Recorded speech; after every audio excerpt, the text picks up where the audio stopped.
Hello everyone. So today we are going to start an important and very interesting topic of refrigeration and air conditioning, that is psychrometry. Psychrometry के बारे में आज हम पढ़ने जा रहे हैं।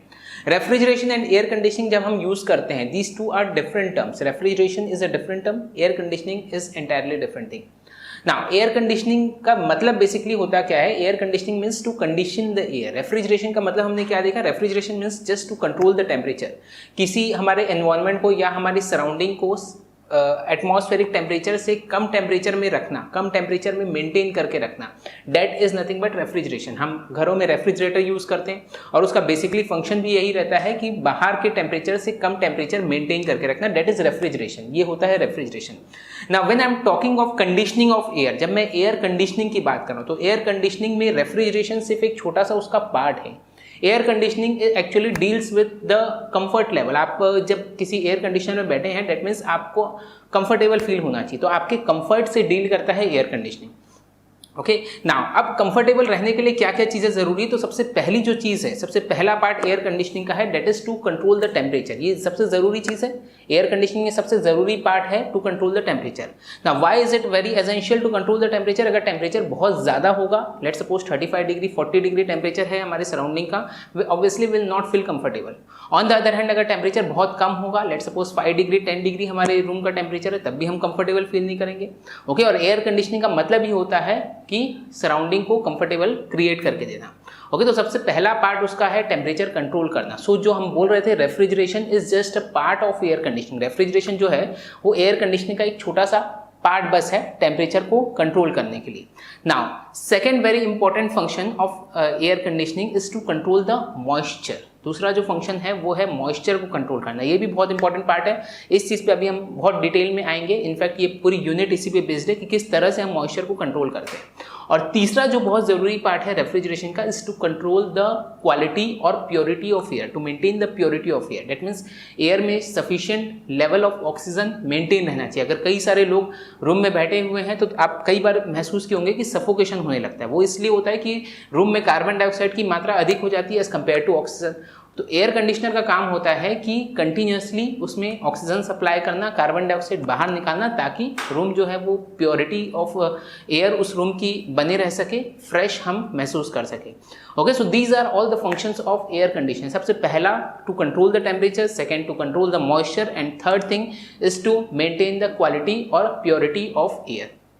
नाउ कंट्रोलिंग ऑफ टेम्परेचर हमने ऑलरेडी देख चुका है रेफ्रिजरेशन में, उसमें हमने एक साइकिल भी देखी थी, vapour compression refrigeration cycle. Second जो इंपॉर्टेंट फंक्शन है that is to control moisture content, और ये मॉइस्चर कंटेंट के बारे में हम देखेंगे इस पर्टिकुलर यूनिट साइक्रोमेट्री में। तो बेसिकली साइक्रोमेट्री को हम डिफाइन कैसे कर सकते हैं? Psychrometry is the branch of science which deals with the properties of moisture. Moisture की प्रॉपर्टीज से जो साइंस की ब्रांच जो डील करती है, That is nothing but psychrometry। तो इस पूरी यूनिट में हम basically we will be talking of the moisture. और जब मैं मॉइस्चर की बात कर रहा हूँ, जो हमारी सराउंडिंग की एयर है, that actually is moisture. Why is it moisture? क्योंकि उसमें कुछ अमाउंट में वाटर वेपर प्रेजेंट है। Okay, so that actually is the moisture. तो इसलिए उस मॉइस्चर की प्रॉपर्टीज से डील करना is nothing but psychrometry. Psychrometry obviously आपको एयर कंडीशनर में तो काम आएगी। इसके अलावा बहुत सी इंडस्ट्रीज होती है जहां आपको मॉइस्चर कंट्रोल करना बहुत जरूरी रहता है। For example textile industry, for example paper industry, बहुत सी ऐसी इंडस्ट्रीज होती है जहां आपको प्रॉपर मॉइस्चर को कंट्रोल करना जरूरी रहता है। तो इसलिए साइक्रोमेट्री मैकेनिकल इंजीनियर्स के लिए पढ़ना बहुत ही जरूरी पार्ट है। नाउ द क्वेश्चन अराइजेस कि एयर कंडीशनिंग में इस मॉइस्चर को कंट्रोल करने की आखिर जरूरत क्या है? क्यों हम इस मॉइस्चर को कंट्रोल करना चाहते हैं in while conditioning of air? तो इस चीज को बहुत ध्यान से समझिए। Why is it essential to control moisture? अगर हमारे सराउंडिंग का मॉइस्चर लेट सपोज बहुत ज्यादा हो गया, आई will give you one example. Let suppose आप कोई सी शोर एरिया में हैं, लेट सपोज आप या तो मुंबई में, विशाखापट्टनम में, गुजरात के एरियाज में, जहां पर भी पास में आपके समंदर है, अगर आप ऐसी जगह में रहते हैं तो क्या होगा? आप गर्मी के टाइम में एज्यूम करिए क्या होता है, बहुत ज़्यादा, क्योंकि मॉइस्चर कंटेंट एयर का बहुत ज़्यादा बढ़ जाता है, कंटिन्यूसली इवापोरेशन, वाटर का इवापोरेशन होते रहता है और वो हमारी पूरी सराउंडिंग में भर जाता है, जिसके कारण मॉइस्चर कंटेंट उस पर्टिकुलर सराउंडिंग का, एटमॉस्फेयर का मॉइस्चर कंटेंट जो है वो बहुत ज़्यादा हो जाता है ना। अब होता क्या है, मॉइस्चर कंटेंट के ज़्यादा होने से देखो फ़र्क क्या पड़ता है फिर, जब हमको जितना ज़्यादा मॉइस्चर कंटेंट एटमॉस्फेयर का होगा, उतनी ही कम एटमॉस्फेयर की कैपेसिटी होगी फर्दर मॉइस्चर को या फिर वाटर को एब्जॉर्ब करने की। Getting this? क्या बोल रहा हूं मैं? इसको इस तरह से समझो कि let suppose you are having a glass of water, okay, और उसमें आपको शुगर डिजोल्व करने, तो आप कुछ अमाउंट में शुगर डालते हैं, घुल जाती है, फिर कुछ अमाउंट और डालते हैं, फिर आप उसको घुलते हैं, वो घुल जाती है। ऐसा करते करते एक पॉइंट ऐसा आएगा जब आप फर्दर जब उसमें शुगर डालेंगे तो वो डिजोल्व नहीं होगी, उसके जो इंग्रेडिएंट्स हैं शुगर के वो नीचे सेटल होते आपको दिखेंगे। Getting this not? यही तो इसका मतलब क्या हुआ? इसका मतलब ये हुआ कि वो सॉल्यूशन जो है, that solution is completely saturated, उसको हम सैचुरेटेड सॉल्यूशन बोलते हैं, आपने केमिस्ट्री में पढ़ा होगा, उसको हम सैचुरेटेड सॉल्यूशन बोलते हैं। दैट मीन्स फर्दर उसकी कैपेसिटी, शुगर को डिसॉल्व करने की उसकी फर्दर कैपेसिटी अब नहीं है। That's why that is called as the saturated solution.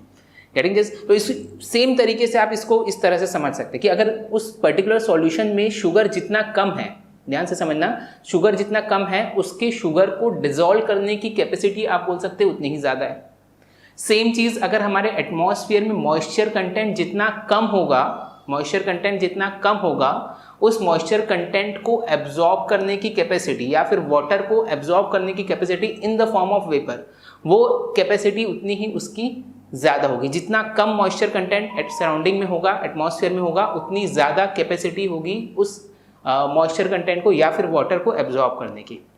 Is it clear है? सिमिलरली अगर मॉइस्चर कंटेंट हम धीरे धीरे अगर सराउंडिंग का बढ़ाते जाए, एटमॉस्फेयर का अगर हम मॉइस्चर कंटेंट बढ़ाते जा रहे हैं, तो उसकी फर्दर उस लिक्विड को या फिर वाटर को एब्जॉर्ब करने की कैपेसिटी अब उसकी उतनी ही ज़्यादा कम होते जाएगी। See I will give you one example of the saturated air. Saturated air को आपको समझना है, आई एम श्योर कि आप सबने इस चीज़ को एक्सपीरियंस ज़रूर किया होगा। ये देखिए, ये एक वाटर बॉटल है, कल इसमें थोड़ा सा पानी बच गया था, ओके, और एक दिन में आप देखेंगे इस तरह की चीज़ें आपने देखी होगी कि पूरे जो वाटर ड्रॉपलेट्स हैं ये पूरे बॉटल में आ जाते हैं। अगर आप आई डोंट नो दिख पा रहा है नहीं दिख पा रहा है उतना क्लियरली कैमरे में, पूरे ड्रॉपलेट्स जो है वो इसमें आ जाते हैं। तो बेसिकली हो क्या रहा है कि पानी इसके अंदर है, ये जो इसके अंदर की एयर है that is the unsaturated air. तो जब तक ये एयर अनसैचुरेटेड है तब तक ये क्या करेगी, अपने अंदर में वाटर को एब्जॉर्ब करेगी, वाटर को इवापोरेट करेगी। तो वाटर इसमें इवापोरेट होते जा रहा है। After a certain level when it becomes completely saturated, जब ये पूरी तरह से सैचुरेट हो गया है तब क्या हो रहा है, देन फर्दर अब उसमें कोई कैपेसिटी नहीं है। फर्दर जिस तरह से हमने शुगर में देखा कि फर्दर कोई कैपेसिटी नहीं रहती तो शुगर डिजॉल्व नहीं होता, सिमिलरली अब इस एयर में फर्दर कैपेसिटी नहीं है कि वो और वाटर को और वाटर वेपर को अपने अंदर ले सके। तब क्या होता है, तब फिर फर्दर अगर ये इवापोरेट होना चाहेगा तो ये फिर वाटर ड्रॉपलेट बन जाती है, ये कंडेंस होके वापस गिरना, उसी बॉटल में गिरना शुरू हो जाता है। मतलब एक तरह से फिर इक्विलिब्रियम बन गया कि जितना वाटर इवापोरेट हो रहा है उतना ही वाटर वापस उसके अंदर आते जा रहे हैं। तो ये जो इसके अंदर का जो एक तरह से एयर है that is a saturated air, और इसका जो प्रेशर रहता है that particular pressure is known as a saturated pressure. तो इसको आप इस तरह से समझ सकते हैं। Getting this? तो अब गर्मी के समय होता क्या है, कभी भी आप देखेंगे ना ऐसे सी शोर एरियाज की जो गर्मी रहती है वो मतलब आउट ऑफ कंट्रोल रहती है। हम यहाँ सेंट्रल इंडिया में बैठे हैं, कई बार हम जाते हैं गर्मी के सीज़न में, सपोज मुंबई जाते हैं तो बहुत हम लोग सहन नहीं कर पाते उस तरह की गर्मी, क्योंकि बहुत ज़्यादा उसको चिपचिपी टाइप की गर्मी बोलते हैं। मतलब पसीना, आपको कंटिन्यूसली पसीना निकलते रहता है, पसीना सूख नहीं पाता है। तो पसीना सूख क्यों नहीं पाता है, क्योंकि ऑलरेडी एयर में इतना ज़्यादा मॉइस्चर कंटेंट है कि फर्दर हमारे स्किन से वो जो भी पसीना निकल रहा है उसको फर्दर एटमॉस्फेयर जो है, एयर जो है वो सोख नहीं पाता है। Getting this? क्यों हो ऐसा हो रहा है, क्योंकि मॉइस्चर कंटेंट ऑलरेडी उसमें बहुत ज़्यादा है। क्लियर है ये चीज़? ठीक है। सिमिलरली ठंडी के समय क्या होता है, ऑन द कॉन्ट्रेरी ठंडी के समय क्या होता है, सराउंडिंग का मॉइस्चर कंटेंट बहुत कम होता है। Getting this? सराउंडिंग का मॉइस्चर कंटेंट जितना कम होगा उतनी ज़्यादा एटमॉस्फेयर की, एयर की कैपेसिटी होगी उस मॉइस्चर को एब्जॉर्ब करने की। अब मॉइस्चर उसके पास है नहीं, वाटर उसके पास है नहीं, क्योंकि इतने लो टेम्परेचर में वाटर को एब्जॉर्ब कर नहीं पाता है। तो इसलिए क्या करता है, एयर जो है हमारी स्किन के नीचे से भी मॉइस्चर को एब्जॉर्ब करने की कोशिश कर रहा है। गर्मी में क्या हो रहा है कि जो बाहर निकल रहा है, हमारे जो स्वेटिंग जो बाहर निकल रही है उसको भी एब्जॉर्ब नहीं कर पा रहा है। ऑन द कॉन्ट्रेरी ठंडी में क्या हो रहा है कि हमारे जो स्किन के नीचे भी जो मॉइस्चर है, जो वाटर है, जो मॉइस्ट पार्ट है, उसको भी वो एब्जॉर्ब कर लेता है। इसलिए ठंड के समय आपने देखा होगा कि स्किन बहुत ज़्यादा ड्राई हो जाती है। Getting this? तो इसलिए कहने का मतलब यही है कि मॉइस्चर कंटेंट अगर बहुत ज़्यादा रहे तब भी आपको डिस्कम्फर्ट होगा, मॉइस्चर कंटेंट अगर बहुत कम रहे तब भी आपको डिस्कम्फर्ट होगा। So to maintain the moisture content to a particular level is very very essential part of air conditioning. Getting this? Okay, तो इस पर्टिकुलर यूनिट में हम यही करेंगे, we will be studying about the properties of moist air in psychrometry. So psychrometry, as I told you, is the branch of science which deals with the properties of moist air. Now before actually getting deeper into this psychrometry, let us try to find out the answer for one question. आपसे एक मैं सवाल पूछूंगा, आप कोशिश करना इस video को पॉज करके उसके आंसर को सोचने की कोशिश करना. हो सकता है आपने पहले सोचा हो सकता है उस बारे में कभी सोचा ना हो. Okay, water, the boiling point of water is 100 degree centigrade. Okay, हम जानते हैं कि वाटर का जो बॉइलिंग पॉइंट होता है that is 100 degree centigrade. That means 100 degree centigrade में वाटर जो है वो वेपराइज होना शुरू होता है. बट जैसा कि हम जानते हैं कि नॉर्मल एटमॉस्फेरिक टेम्परेचर में भी वाटर का इवापोरेशन पॉसिबल है. वाटर का इवापोरेशन होता है सनलाइट के थ्रू भी, या फिर अगर हमारे रूम में भी कहीं पानी गिर रहा है तो धीरे धीरे करके वो वेपराइज हो जाता है पूरी तरह से. ये आपने देखा होगा. Okay, so what is the reason behind it? जब वाटर का बॉइलिंग पॉइंट 100 डिग्री सेंटीग्रेड है तो फिर वो नॉर्मल एटमॉस्फेरिक टेम्परेचर पे, नॉर्मल एटमॉस्फेरिक प्रेशर पे किस तरह से वो इवापोरेट हो रहा है. Just try to think over this thing. और ये क्वेश्चन का आंसर अगर आपको मिल गया तो मैं समझता हूँ कि आधे से ज़्यादा पार्ट इस यूनिट का आपको समझ में आ जाएगा. एक कंसेप्ट जो है साइक्रोमेट्री का वो आपको क्लियर हो जाएगा. I will repeat the question. 100 degree centigrade में नॉर्मल एटमॉस्फेरिक प्रेशर पे जो वाटर का बॉइलिंग पॉइंट होता है, सैचुरेशन टेम्परेचर होता है, that is 100 degree centigrade. As we all know 100 degree centigrade ही उसका सैचुरेशन टेम्परेचर होता है. बट ये ऐसा कैसे पॉसिबल है कि 30 डिग्री सेंटीग्रेड या 35 डिग्री या फिर 40 डिग्री पे जब सन होता है तो सन अपने जो रिवर के वाटर को, रिवर का जो वाटर होता है उसको वो इवापोरेट कर देता है नॉर्मल एटमॉस्फेरिक टेम्परेचर में. How is it possible? या फिर हमको गलत सिखाया गया है कि 100 डिग्री सेंटीग्रेड उसका बॉइलिंग टेम्परेचर होता है. So how is it possible कि normal atmospheric temperature, normal atmospheric pressure पे भी इवापोरेट हो रहा है? Just pause this video, try to think over this. Now the answer to this question lies in the term of partial pressure. Partial pressure एक बहुत important term है साइक्रोमेट्री के terms में. Now what actually is the partial pressure? Let us try to understand this thing. और फिर उसके बाद मैं आपको बताता हूँ कि क्यों ऐसा होता है कि normal atmospheric temperature, normal atmospheric pressure में भी इवापोरेशन पॉसिबल है. Now let us consider I am having a box which is having 3 different gases. मैं 3 अलग अलग gases की मैं यहाँ पर बात कर रहा हूँ. Let's suppose this is having a mixture of gas A, gas B and gas C. 3 gases हैं. Let's suppose the volume of this particular box is V, temperature जो है इस बॉक्स का T है and pressure is let's suppose P. Getting this? Okay, now what actually is the partial pressure? Partial pressure का मतलब क्या है कि इतने ही वॉल्यूम में अगर मुझे गैस A का पार्शियल प्रेशर चाहिए तो इतने ही वॉल्यूम में अगर मैं सिर्फ और सिर्फ गैस A को रखूं, the volume remain same, the temperature remain same, सिर्फ और सिर्फ अगर मैं गैस A को रखूं, बाकी की 2 गैस को मैं बाहर कर दूं, तब उसका कितना प्रेशर होगा? That particular pressure is nothing but partial pressure. Getting this? तो अब मैं क्या कर रहा हूँ कि ये जो 3 गैसेस थी मेरे पास, एक रेड कलर की दिख रही है आपको, एक ग्रीन दिख रही है, एक ब्लू दिख रही है.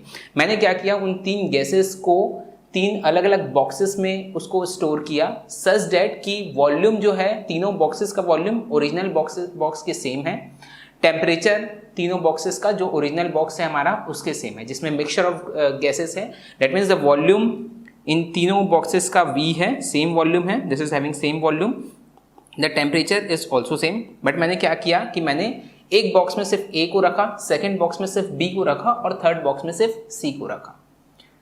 Getting this? Now the pressure of this particular box, ये जो बॉक्स 1 जो मैं देख रहा हूं, इस बॉक्स का जो भी प्रेशर रहेगा, that particular pressure is nothing but the partial pressure of gas A. Pressure of box 2 is nothing but partial pressure of gas B और pressure of box 3 is nothing but partial pressure of gas C. That's it, as simple as that. अब वो partial pressure क्या होगा? क्या वो original pressure से ज़्यादा होगा कि कम होगा? ऑब्वियसली कम होगा. क्यों कम होगा? क्योंकि ओरिजिनल प्रेशर में ओरिजिनल बॉक्स जब हम देख रहे हैं तो नंबर ऑफ मॉलिक्यूल्स आप जैसे देख पा रहे हैं, ये बहुत ज़्यादा नंबर ऑफ मॉलिक्यूल्स है. अब जो प्रेशर होता है that is because of the molecular momentum. Molecular momentum के कारण जो आपस में क्रैशिंग होती है, जिसके कारण प्रेशर डेवलप होता है. हमने प्रेशर के बारे में ही पढ़ा है. तो जैसे ही मैं नंबर ऑफ मॉलिक्यूल्स कम कर दूँ एक बॉक्स में, अब मैं सिर्फ और सिर्फ A को रख रहा हूँ, वॉल्यूम उतना ही है बट मैंने नंबर ऑफ गैसेस कम कर दी, सिंगल गैस को रखा है.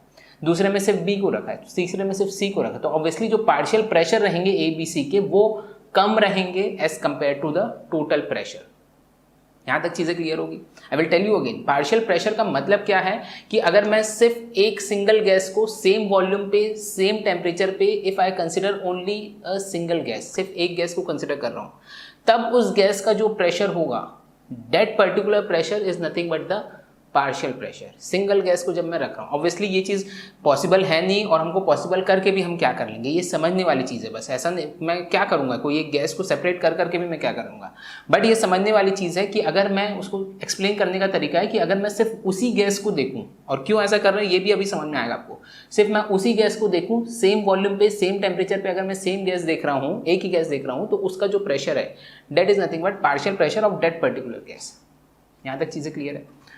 सेकेंड चीज जो मैंने आपको बताया कि प्रेशर जो होगा, इंडिविजुअल प्रेशर इन सारी गैसेस का कम रहेगा as compare to the complete pressure. Okay, और एयर में जैसा मैंने बताया कि बहुत सारी गैसेस होती है, तो ऑब्वियसली पार्शियल प्रेशर जब मैं किसी एक गैस का देख रहा हूँ, तो उस एक पर्टिकुलर गैस का पार्शियल प्रेशर ऑब्वियसली बहुत कम रहेगा। अगर मैं सिर्फ वाटर वेपर का देखूँ, तो वाटर वेपर का कंटेंट अपने आप में बहुत कम है, तो उसका पार्शियल प्रेशर ऑब्वियसली बहुत ज़्यादा कम होगा as compare to the atmospheric pressure. और किसी भी गैस का अगर प्रेशर कम होता है, किसी भी गैस का अगर प्रेशर कम होता है, then you can consider it as ideal gas. Ideal gas का भी अपन ने एजम्पशन देखा है थर्मोडायनेमिक्स में। आइडियल गैस किसको बोलते हैं? If I am ideal gas कैसे एज्यूम कर सकते हैं, यू कैन से एज्यूम करने के लिए हमने क्या किया था, अगर प्रेशर बहुत कम है या फिर टेम्परेचर बहुत ज़्यादा है, then you can consider that particular gas to be the ideal gas. Getting this? तो यहाँ तक आपको चीज़ें क्लियर होगी कि पार्शियल प्रेशर आखिर होता क्या है। Now just try to understand this thing कि जब मैं एक जो मास्टर बॉक्स की बात कर रहा हूँ, ओके, और ये सारे क्या है, all these are ideal gases. तो जब मैं आइडियल गैस बोल रहा हूँ, तो ऑब्वियसली मैं आइडियल गैस का इक्वेशन इसमें मैं लगा सकता हूँ। सो क्या हो जाएगा, फॉर बॉक्स वन के लिए, फॉर बॉक्स वन के लिए क्या हो जाएगा, PA VA is equal to MA, या और you can say NA R bar TA। Getting this? Similarly, PB VB is equal to NB R bar TB, and PC VC is equal to NC R bar TC। यहाँ तक कोई problem नहीं होनी चाहिए। क्या किया हमने, उसको आइडियल गैस कंसिडर किया। क्यों आइडियल गैस हम कंसिडर कर पाए? क्योंकि प्रेशर उसका ऑलरेडी बहुत कम है। Getting this? नाउ अब यहाँ ध्यान दो कि वॉल्यूम तो इन सारे बॉक्सेस की सेम है। Volume of box 1 is equal to volume of box 2 is equal to volume of box 3। तीनों की वॉल्यूम सेम है, तो मैं वॉल्यूम को सेम कर देता हूँ सबसे पहले तो। और दूसरी चीज़ जो है, temperature is also same, temperature भी सेम कर देते हैं। तो ये इक्वेशन हमारे क्या बन जाएंगे, so this will be PA into V is equal to NA R bar T। Yes और नो? R बार की वैल्यू भी सेम रहेगी, R बार तो यूनिवर्सल गैस कांस्टेंट है, तो ये सबके लिए सेम रहेगा। Similarly PB into V is equal to NB R bar T, and PC into V is equal to NC R bar T। Yes और no? Okay, now we know total number of moles N will be equal to what, NA plus NB plus NC। Okay, N is equal to NA plus NC, NB plus NC। तो obviously जो P हमको मिलेगा, अच्छा master box का equation क्या होगा, PV is equal to NRT N R bar T। ओके, तो ये चारों इक्वेशन को कंपेयर करो। This is equation 1, this is 2, this is 3, और ये है इक्वेशन नंबर 4। तो चारों इक्वेशन को कम करो, what you will get is P will be equal to PA plus PB plus PC। Getting this? And this particular law is nothing but Dalton's law of partial pressure. This is Dalton's law of partial pressure. तो Dalton's law of partial pressure आखिर बोलता क्या है? Dalton's law of partial pressure says that the total pressure of air is nothing but the sum of partial pressures of individual gases present in that particular air, or you can say total pressure of a certain mixture। Mixture मतलब उसमें कई तरह की gases mix है। Total pressure of a certain mixture is nothing but the sum of partial pressure of individual gases which are used in that particular mixture. So this is nothing but the partial pressure. इसी को हम partial pressure बोलते हैं। Partial pressure का मतलब समझ में आ गया कि अगर हम सिर्फ उसी गैस को कंसिडर करें, बाकी सारी गैस उसमें से हटा दो, सिर्फ एक ही गैस को कंसिडर करो, तब जो प्रेशर मिलेगा that particular pressure is nothing but the partial pressure. तो ऑब्वियसली अब ये चीज़ तो हमको समझ में आ गई कि पार्शियल प्रेशर जो वाटर वेपर का रहेगा that will be very very less. क्यों? क्योंकि वाटर वेपर का कंटेंट नॉर्मली बहुत कम होता है एटमॉस्फेयर में, तो उसका जो पार्शियल प्रेशर मिलेगा that will be further very less, 0.00 something कुछ बार में हमको मिलेगा। ये चीज़ समझ आ रही कि नहीं आ रही? ओके, नाउ एक चीज़ मैंने आपको और बताया है कि जैसे जैसे प्रेशर की वैल्यू कम होती है, हमने प्रॉपर्टीज ऑफ प्योर सब्सटेंस में ये चीज़ देखी है, प्रेशर जैसे जैसे कम होता है उसके करस्पॉन्डिंग सैचुरेशन टेम्परेचर भी कम होता है। ओके, अब ध्यान से समझो, अब मैं मेन पॉइंट पे आ रहा हूँ, मेन आपको रीज़न बता रहा हूँ कि क्यों एटमॉस्फेरिक प्रेशर पे भी हमारा जो वाटर है वो इवापोरेट हो जाता है। Now just try to understand this thing. Let's suppose I am having a piston cylinder arrangement which is having a weightless frictionless piston और इसमें water भरा हुआ है। This is having water. ये completely water से filled है ये, ठीक है, और हम इसको फायर कर रहे हैं, टेम्परेचर इसका इंक्रीज कर रहे हैं। Getting this? Okay. On the other hand, I am having the air which is having a small amount of this particular water vapor.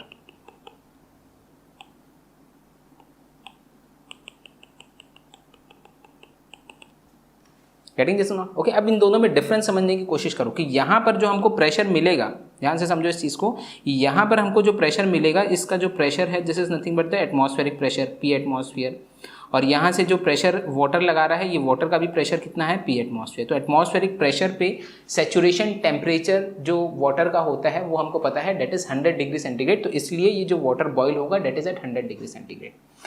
But जब मैं प्रॉपर मिक्सचर ऑफ एयर की जब मैं बात कर रहा हूँ, जिसमें वाटर वेपर का एक छोटा सा कंटेंट है, वाटर वेपर कोई बहुत ज़्यादा उसमें नहीं है, बहुत कम पार्ट उसका वाटर वेपर, तो उसमें अगर मैं सिर्फ वाटर वेपर का प्रेशर देखूँ, ये चीज़ समझ आ रही है?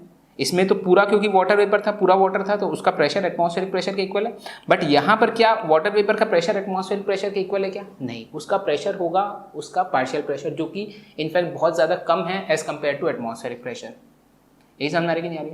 ओके, तो अगर pressure, if pressure is less, obviously अगर प्रेशर कम है तो उसके करस्पॉन्डिंग उसका सैचुरेशन टेम्परेचर भी कम होगा। ओके, तो प्रेशर मैं कम करते जा रहा हूँ। हाँ, एटमॉस्फेरिक प्रेशर पे सैचुरेशन टेम्परेचर होता है 100 डिग्री सेंटीग्रेड, मैंने प्रेशर कम किया, सैचुरेशन टेम्परेचर कम हो गया, लेट सपोज 50 डिग्री सेंटीग्रेड में आ गया। मैंने प्रेशर और कम किया, सैचुरेशन टेम्परेचर और कम हो गया, लेट सपोज 30 में आ गया। मैंने प्रेशर और कम किया, सैचुरेशन टेम्परेचर और कम हो गया, लेट सपोज 10 डिग्री पे आ गया। अब इसका मतलब क्या है? इसका मतलब अब ये है कि 10 डिग्री के ऊपर सैचुरेशन टेम्परेचर, सैचुरेशन प्रेशर का मतलब समझिए कि 10 डिग्री सेंटीग्रेड के ऊपर अब वो जो वाटर है वो इवापोरेट होने लगेगा, वेपराइज होने लगेगा। Getting this? इसको आपको मैं आपको डायग्राम से ही समझाता हूँ जो हमने ऑलरेडी डिस्कस किया है। Okay, so this is the TS diagram और इसका सैचुरेशन कर्व हम जानते हैं। ओके, नाउ हमारे जो वाटर का प्रेशर है, वाटर वेपर का जो पार्शियल प्रेशर है, that is very very less. तो यहाँ मैं कंसिडर कर रहा हूँ, let suppose the partial pressure of this water vapour is like this. Okay, तो ये हमने उसका कर्व बनाया। Getting this? हमारा एटमॉस्फेरिक टेम्परेचर है, that is let suppose 30 degree centigrade. Okay, 30 degree centigrade हमारा एटमॉस्फेरिक टेम्परेचर है, और जिस पार्शियल प्रेशर ऑब्वियसली बहुत कम है, तो उसके करस्पॉन्डिंग जो सैचुरेशन टेम्परेचर है, let suppose date is 5 degree centigrade. ये मैं सिर्फ एक एग्जांपल ले रहा हूँ। अब इसका मतलब क्या हुआ? इसका मतलब सीधा सीधा ये हुआ, ये मैं सिर्फ अभी वाटर वेपर की बात कर रहा हूँ। ब्लू जो कर्व आप देख पा रहे हैं, that is the partial pressure of water vapour. ये वाटर वेपर का पार्शियल प्रेशर है, ये एटमॉस्फेरिक प्रेशर का कर्व नहीं है, partial pressure of water vapour है। तो अब वाटर वेपर का पार्शियल प्रेशर है और उसका जो सैचुरेशन टेम्परेचर है that is let suppose 5 degree centigrade. हमारा जो एटमॉस्फेरिक टेम्परेचर है that is how much? Let suppose 30 degree centigrade. तो ऑब्वियसली 30 डिग्री सेंटीग्रेड में हमारा जो वाटर है वो किस स्टेट में एग्जिस्ट करेगा? वो वेपर फॉर्म में एग्जिस्ट करेगा। मतलब 5 डिग्री सेंटीग्रेड के ऊपर अगर जितना भी टेम्परेचर जाएगा तो वाटर हमारा किस फॉर्म में एग्जिस्ट करेगा? That will exist in the form of vapour.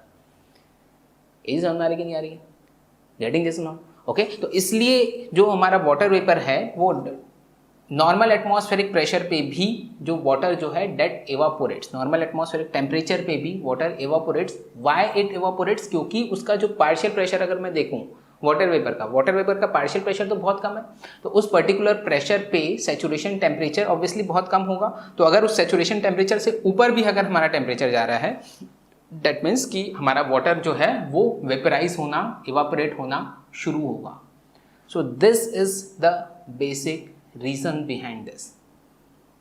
Getting this not? Okay, तो यही कारण है कि क्यों नॉर्मल एटमॉस्फेरिक टेम्परेचर पे भी हमारा वाटर जो है वो इवापोरेट हो जाता है। सो आई थिंक ये चीज़ क्लियर है कि साइक्रोमेट्रिक का आखिर सिग्निफिकेंस क्या है और किस तरह से नॉर्मल एटमॉस्फेरिक टेम्परेचर पे भी हमारा वाटर जो है वो वेपर फॉर्म में एग्जिस्ट करता है just because of partial pressure. Now in next lecture will get to the white board और कुछ एक साइक्रोमेट्रिक प्रॉपर्टीज है उसके बारे में हम डिस्कस करेंगे and then we will be solving the numerical. ये बहुत इंटरेस्टिंग सब्जेक्ट टॉपिक है इस पर्टिकुलर सब्जेक्ट का, प्रोवाइडेड कि आप उसको सही तरीके से समझे। अगर आप सही कंसेप्ट अगर आपको समझ में आ गया देन डेफिनेटली आपसे कोई भी किसी भी तरह के क्वेश्चंस बन जाएंगे, first thing. Second thing, interviews में भी ये चीज़ आपको बहुत हेल्प करती है क्योंकि ये ऐसी चीज़ है जिसमें आपको बहुत ज़्यादा घुमाया जा सकता है इंटरव्यू में। जब तक आपके कंसेप्ट आप जब तक पकड़ के नहीं रखते तब तक ऑब्वियसली आप इंटरव्यूज में बहुत ज़्यादा कन्फ्यूज होंगे। So see you in the next lecture. Thank you so much.